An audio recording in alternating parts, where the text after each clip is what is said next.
Today, I'm breaking down one of the most important conversations about how Fortune 500 companies are approaching AI and what it means for the entire enterprise software market. Shortly, you'll be hearing from Aaron Levy, co-founder and CEO of Box, one of the most successful enterprise cloud companies of the last decade. Aaron spends more time talking to senior executives at Fortune 5 companies about their AI strategy than almost anyone in the world. When someone with this level of enterprise relationship speaks about AI transformation, we need to listen. Once the clip's played, I'll cover 3 key insights: how enterprise AI adoption is accelerating faster than cloud ever did, why AI native companies will dominate their competition, and what this massive enterprise transformation means for Palantir's market opportunity. You spend a lot of time talking to senior execs at Fortune 500 companies about their technology and AI strategy, probably more than almost anyone in the world. And I was really curious what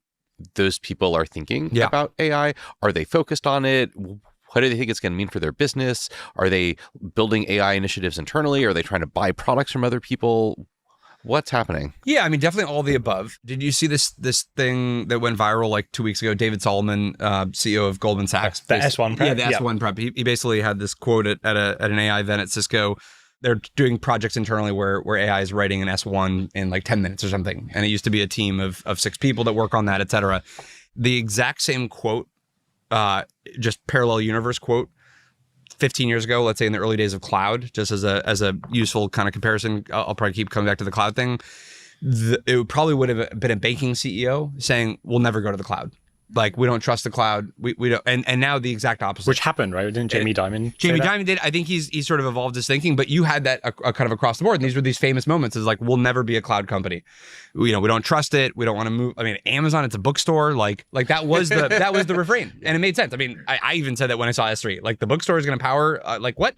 So think about how different of a world it is that the CEO of Goldman Sachs is basically saying, like, this is now what's possible. He wasn't saying that in like a we shouldn't do it way. He was saying that in like we need to open our eyes, up to all of the potential use cases that AI is going to have in the business. And he was saying it as a way that they're leaning in and starting to try out all these use cases. So for that to happen for a top 5 bank in the world at this early in the cycle, it only goes more aggressive from there, because he's in the most regulated of all the businesses in the most important financial market in the world, and he's already leaning in. Is that because he's like a particular early adopter, or are you just seeing this across the board? Yeah, I mean, also he's like a DJ, so like, maybe he's hanging out with like EDM people that are just like really into AI music. Okay, so 10 years ago we'd host these dinners. 15, CIOs from different industries, heavily financial services, let's say if it's New York. And it's like we're going to try cloud for this one tiny part of our business. We don't really think we can scale. The idea of being cloud first is like, it would be like totally an anomaly. Like, you would never, like, a bank would never say they're cloud first 10 or 15 years ago. Today it is sort of like, we're trying this in as many areas as possible. Everybody's still insanely early, because you've got privacy councils, compliance councils, regulatory bodies that have to look at everything. But everybody understands how big of a tidal wave this is going to be in their business on a few dimensions. One, they know that the workforce is going to completely change. I think there's a recognition. This kind of hit me maybe about a year ago in some of these conversations. There's a recognition that basically, if you're entering the workforce today, you've had now a couple of years of ChatGPT of like college. Like, you don't like they're like, native. They're native. It's an AI native, era of the workforce. And, we could make some jokes about it maybe 2 years ago. Like, oh my God, they're writing essays. I can't believe it. But like, I basically almost don't search the internet anymore. Like, I only know how to use AI to find information. And guess what? Like, I find 10 times more information as a result of that. So actually, in many respects, the AI native, people will be smarter on the topics that they decide to go in on than the prior generation of whatever that is. So what does that mean? Like, these Fortune 500 companies are changing how they hire? Or? So I don't necessarily know how they hire, but it'll become clear that if you don't have AI, if you're not an AI first bank or media what's company, your AI strategy? Yeah, literally, what is your AI strategy? Because why would it to the customers or internally? The enterprise will basically realize that they can't actually hire the next generation. You can't go from all of a sudden I have this AI native way of operating in college or high school to going to a company that makes me use, the equivalent of a fax machine, level of technology. It's just like they won't be able to hire people. And then their competition will have more output. They'll do more investment banking deals. They'll onboard customers faster. They'll get better financial advice to their clients than the company that sort of doesn't do that. And so everybody's sort of realizing this is actually a competitive issue. Cloud didn't really have that. Cloud was purely an efficiency story. It was like, I don't really want to have to be building data centers as much. Elastic capacity sounds pretty good. I want to be able to test this new product faster. It was not like my customer is going to experience a different thing about the output of my company, whether I'm cloud or not cloud. Now, I think we all believe that there is a difference there. It was not tangible to the buying side that cloud was going to make your company 5 times more competitive in a way that AI is very clearly, I think, resonating that actually your company's competition will now be at risk if you're not AI native. Because like with cloud early on, a lot of the benefits were actually to the startups who pushed it forward because they just wanted an easy way to like get set up and not have to deal with hosting. But you're saying it might be the opposite where with AI productivity tools, startups don't really need But actually, maybe the counterpoint to me, what this sounds like is actually way more opportunities for startups. It's just all the office hours that we're doing. I think it's the fastest I've seen B2B SaaS AI companies get enterprise deals. And I think you painted a very good picture of what's the vibe shift. Yeah, if I could just slip in one funny anecdote. I went to this banking conference 8 or 9 years ago, and I did this little keynote at this banking conference, and it was all about like, we have to be cloud first, and enterprises have to modernize how they operate with the cloud. And I think I've never bored an audience more than that keynote. Like, I remember getting off the stage and nobody caring. Like, it was just like, because it was like, why are you talking about back-end infrastructure? Yeah. Like nobody cares. Like, yeah, whatever. We could be in the cloud. We could not be in the cloud. At our levels of budget, if we're spending like $500 million or $1 billion a year on IT, who cares if we save $100 million because some of it is elastic or not? Like, it's like not that big of a deal. If you were to do the same thing, but an AI first to non-AI first enterprise, people would be like, oh shit, like actually, I probably can't run my business anymore, not AI first. Because you would just show people like, do you know the productivity gains of somebody using, let's say, Cursor? It's like you will be blown out of the water competitively if you do not know how to build an AI first company right now.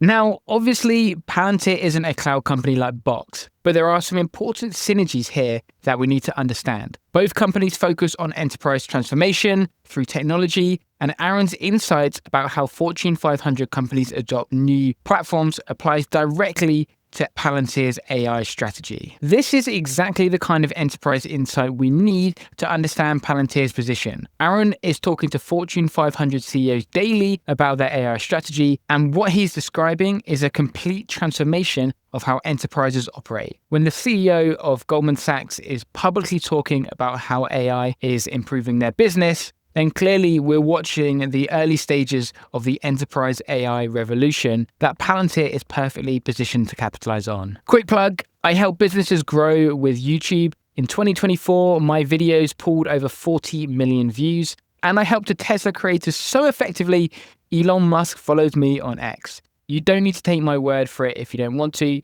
You can check, my X is linked below. If you want to scale your business with YouTube, book a call using the link below. So Aaron compares current enterprise AI adoption to early cloud adoption, but notes AI is moving much faster and with much more urgency. 15 years ago, banking CEOs said, we'll never go to the cloud. Now, Goldman Sachs CEO is actively promoting AI use cases and leaning into AI transformation across their business.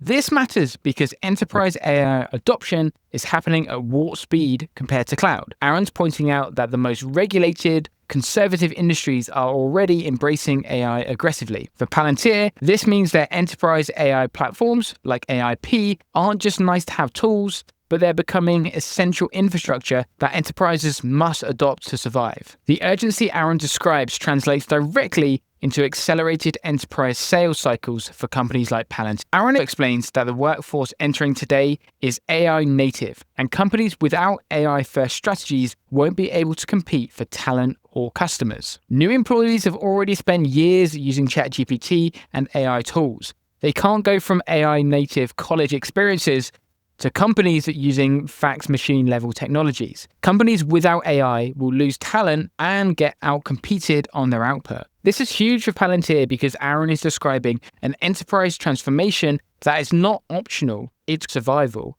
Unlike cloud adoption, which was about efficiency, AI adoption is about fundamental competitiveness. Palantir's AI platform specifically addresses this by allowing enterprises to become AI native across their entire organization. When Aaron says non-AI companies can't run their business anymore, he's describing exactly the problem Palantir solves at enterprise scale. Aaron also notes that this is the fastest I've seen B2B SaaS AI companies get enterprise deals, and describes dramatic productivity differences between AI-first and traditional companies. Enterprise buyers now understand that AI-first companies will blow out of the water traditional competitors. The vibe shift from cloud skepticism to AI urgency is complete. Aaron also just described Palantir's golden opportunity. When he talks about B2B AI companies getting enterprise deals faster than ever, Palantir is at the forefront of that wave with their government relationships and enterprise AI platform. The vibe shift Aaron describes means enterprises are no longer asking, should we adopt AI, but how fast can we become AI native? Palantir's AI platform, combined with their proven track record in government and defense, and their commercial sector, positions them perfectly to capture the massive enterprise AI transformation Aaron is witnessing firsthand. The picture being painted is of the largest enterprise transformation in decades, and Palantir is positioned right at the center of it. When the CEO of Box, who lived through the entire cloud transformation, says AI adoption is happening faster and with more competitive urgency than cloud ever did, that's validation of Palantir's enterprise AI strategy. The AI native or die reality Aaron describes isn't coming, it's here. Palantir's AI platform is designed exactly for this moment, helping traditional enterprises become AI native before their competition does. This isn't just about technology adoption, it's about survival in an AI-first world. If you found this video of value, hit that subscribe button. Cheers.